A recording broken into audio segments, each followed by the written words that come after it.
Hello, welcome to Guide Glimpse. How to add a sidebar to your Windows using Microsoft Edge. Today's video, I'm going to show you how to add a sidebar in your Windows using Microsoft Edge. So, this is very useful if you want your notifications or you can receive your notification faster while you're playing games or watching movie and you are using Microsoft Edge.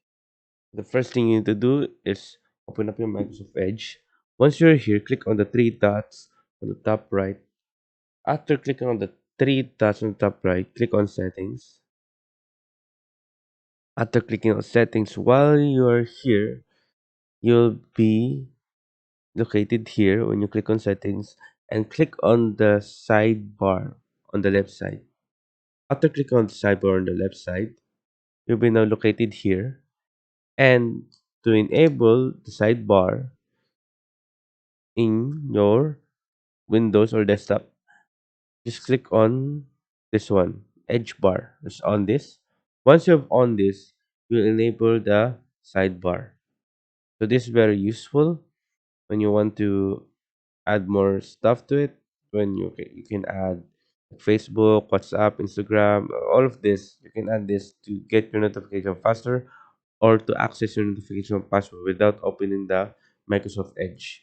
So right now I'm gonna click on this. As you can see, it's still there.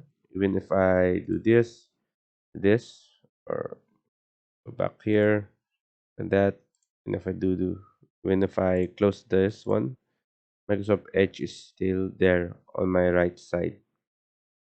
So yeah, as you can see, that's how it works. And a little bit of a bonus tip. I'll show you my. Just go to settings and sidebar. You can also add a sidebar visibility on your Microsoft Edge. You see? Click on this one. There you go. You added the sidebar in Microsoft Edge. So there you go. I hope you guys like the video and hope you guys enjoy. Thank you. If you like the video, please consider giving us a thumbs up and subscribing for more content like this. Thank you.